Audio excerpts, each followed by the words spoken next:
አቶ ጌታቸው ረዳ በህወሓት አጋራዊት እኔ የሞት ፍርድ ተፈርዶብኛል ብለዋል። የጌታቸውን በስሜት የተሞላ ንግግር እንመለስበታለን። ኤርትራ ለጠቅላይ ሚኒስትር አብይ አህመድ ምላሽ ሰጥታለች። ምላሹ በቁጣና በውንጀላ የተሞላ ነው። እንመለከተዋለን። የውጭ ጉዳይ ሚኒስትር ዶክተር ጌዲዮን ጢሞቴዎስ ከሩሲያ አቻቸው ጋር ያደረጉት የ4 ኪሎ ጥብቅ ውይይትም ትኩረታችን ነው። እጅግ አደገኛው የአየር ጥቃት ምልልስ፣ ወሳኝ በተባሉት ስትራቴጂክ ቦታዎች የተፈጸሙትን የሰው አልባ ጄት ጥቃቶችን እንመለከታቸዋለን። ጤና ይስጥልን። የሰዓቱ የመረጃ ጥንቅራችን እነዚህንና ሌሎች ወቅታዊ ጉዳዮችን የሚያስመለክታችሁ ይሆናል። እንደተለመደው እየሰማችሁን አብራችሁን ቆዩ።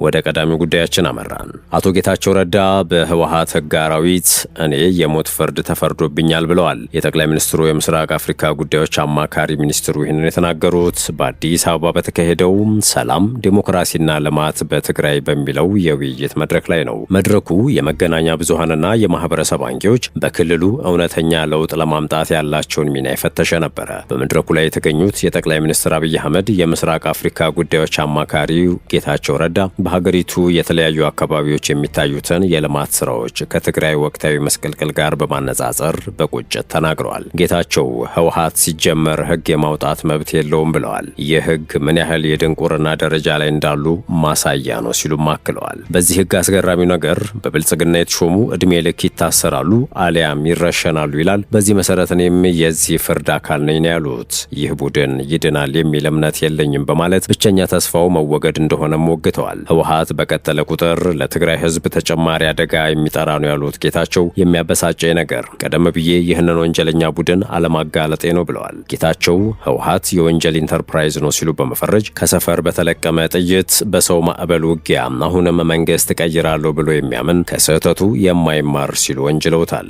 በዚህ ተራ ዓላማው ደግሞ የትግራይን ህዝብ የከፋ አደጋ ውስጥ ከቶታል በማለትም ጭምር መድረኩ የመገናኛ ብዙሃንና የማህበረሰብ አንቂዎች በክልሉ እውነተኛ ለውጥ ለማምጣት ያላቸውን ሚና የፈተሸ ነበረ። አቶ ጌታቸው በሌሎች አካባቢዎች የማያቸው የልማት ምርታዎች ለትግራይ ህዝብ እንደ ቅንጦት መታየታቸው ልብ ይሰብራል ያሉ ሲሆን ለዚህ ውድመት ተጠያቂው የገዛ ጥቅሙንና ስልጣኑን ለማስቀጠል ሲል ክልሉን እያደማ ያለው የጦርነት ናፋቂ ቡድን ነው ብለዋል። ይህ የጥፋት ቡድን የራሱን ህልውና ለማራዘም ወጣቱን በአስገዳጅ ሁኔታ ወደ ጦርነት በመማገድ ክልሉን ወደ ከፋ ማህበራዊና ኢኮኖሚያዊ ቀውስ እየከተተው ይገኛል ሲሉም አስታውቀዋል። ህጋዊ አዋጅ በመውጣት ከጦርነት የተረፈውን የትግራይ አምራች ኃይል በግዴታ ወደ እልቂት እየመለመለ ያለው ይህ ቡድን ወጣቱ ህይወቱን ለማዳን በገፍ እንዲሰደድ እያደረገው ነው። ሁኔታው በአስቸኳይ የማይቀለበስ ከሆነ የትግራይ ህዝብ የረጅም ጊዜ ተሳዳጅ መሆን የህልውና አደጋ ተጋርጦበታል በማለት ተናግረዋል። የፕሪቶሪያውን የሰላም ስምምነት መነሻ ያደረጉት ጌታቸው ረዳም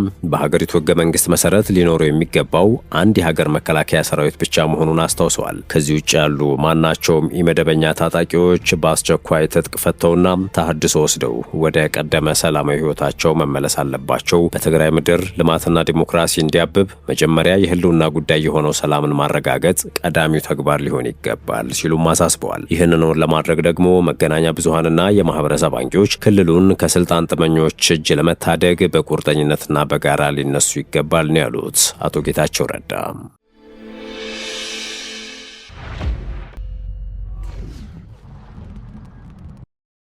ኤርትራ ለጠቅላይ ሚኒስትር አብይ አህመድ ምላሽ ሰጥታለች። የኤርትራ መንግስት ጠቅላይ ሚኒስትር አብይ አህመድ በፓርላማ ቀርበው ለሰጡት ማብራሪያና በተለይም ከኤርትራ ወይም ከሻዕቢያ ከህወሓትና ከሱዳን ወቅታዊ ሁኔታ ጋር በተያያዘ ላነሷቸው ነጥቦች በማስታወቂያ ሚኒስትሩ በኩል ፈጣንና ጠንከር ያለ ምላሽ ሰጥቷል። ጠቅላይ ሚኒስትር አብይ አህመድ በፓርላማ ንግግራቸው በትግራይ ክልል የሚንቀሳቀሱ ኃይሎች ወጣቶችን በጉልበት እያፈሱ ለሱዳን ጦርነት እየሸጡ ነው ሲሉ መናገራቸው ይታወሳል። የትግራይ ወጣቶች በማያውቁት ጉዳይ በሱዳን ጦርነት ውስጥ ህይወታቸውን እያጡ ነው ያሉት ጠቅላይ ሚኒስትሩ ይህ ድርጊት የህዝቡን መከራ የሚያባብስ ነው ሲሉ ነበር የወቀሱት። በተቃራኒው የኤርትራ የማስታወቂያ ሚኒስቴር ባወጣው መግለጫ ለሱዳኑ ግጭት መባባስ ተጠያቂው የኢትዮጵያ መንግስት ራሱ ነው ሲሉ ወንጅሏል። ኢትዮጵያ ለሱዳኑ ፈጣን ደጋፊ ኃይሎች ወይም አርኤስኤፍ በቤንሻንጉል ጉሙዝ ክልል ውስጥ ሚስጥራዊ የጦር ሰፈርና ማሰልጠኛ በመስጠት በቀጥታም በጦርነቱ ውስጥ ተሳትፎ እያደረገች ነው፣ ለዚህም ግልጽ ማስረጃዎች አሉ ሲል አጸፋዊ ክስ ሰንዝሯል። ጠቅላይ ሚኒስትር አብይ አህመድ በንግግራቸው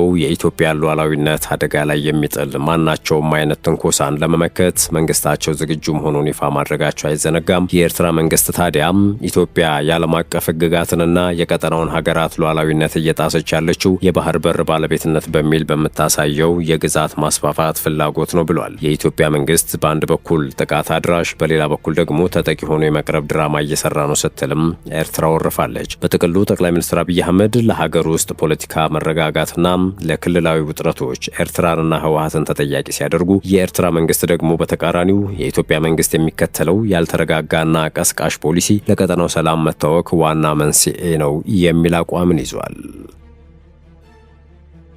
የመረጃ ጥንቅራችን እንደቀጠለ ነው።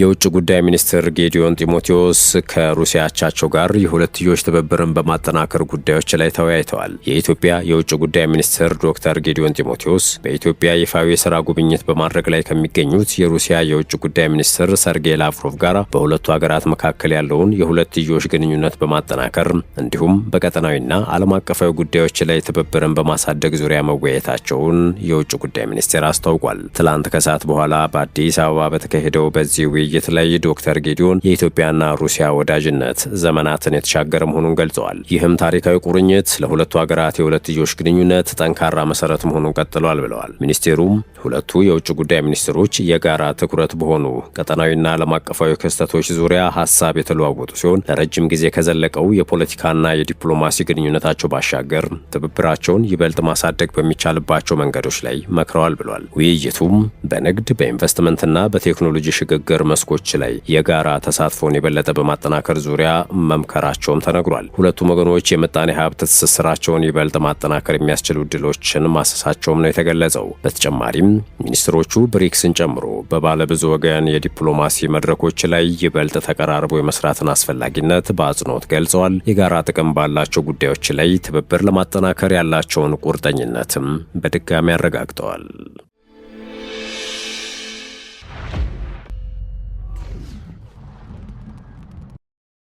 እጅግ አደገኛው የአየር ጥቃት ምልልስ።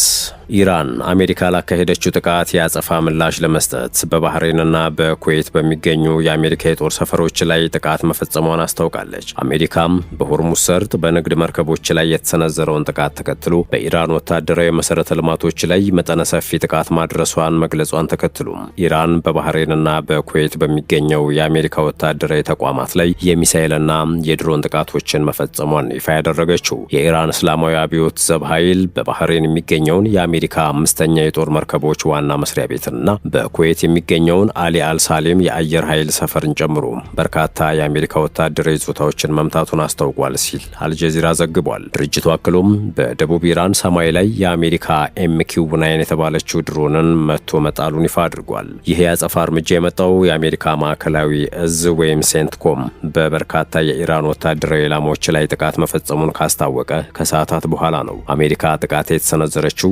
የክትትል ስርዓቶች፣ የኮሚዩኒኬሽን መሰረተ ልማቶች፣ የአየር መከላከያ፣ የድሮን ማከማቻና የባህር ዳርቻ ራዳር ላይ መሆኑ ተገልጿል። ዋሽንግተን ይህንን እርምጃ የወሰደችውም ቴህራን በዓለም አቀፍ የባህር መተላለፊያ መስመር ላይ ንጹሐን ዜጎች የሚጓዙባቸውን የንግድ መርከቦች ኢላማ በማድረግ ለፈጸመችው ጥቃት ምላሽ ለመስጠት መሆኑን ገልጻለች። የቴህራን ድርጊት የሰኔ 2026ቱን የተኩስ አቁም ስምምነት የጣሰና በዓለም አቀፍ የመርከብ ትራንስፖርት ላይ የተደቀነ ስጋት ነው ስትል ገልጸዋለች። የኢራን ባለስልጣናት የአሜሪካን ጥቃት ጸብ አጫሪነትና የተኩስ አቁም ስምምነቱን በግልጽ የጣሰ ነው ሲሉ ኮንነዋል። የሃታም አልአንቢያ ማዕከላዊ ወታደራዊ እዝ የፓርላማው አፈ ጉባኤ መሐመድ ባገር አሊባፍ እንዲሁም የውጭ ጉዳይ ሚኒስቴር ምላሽ ለመስጠት ዝተዋል። ኢራን ሆርሙዙን የማስተዳደር ሉዓላዊ መብት እንዳላት በመግለጽ ጥቅሟን ለማስከበር ማንኛውንም አስፈላጊ እርምጃ እንደምትወስድ ማስጠንቀቃቸውን ዘገባው አክሏል። ውድ የሸገር ታይምስ ቤተሰቦች የሰዓቱ የመረጃ ጥንቅራችን ይህን ይመስል ነበር። ስለተከታተላችሁን ከልብ አመሰገንን። በያላችሁበት ሰናይ ጊዜን ተመኘን።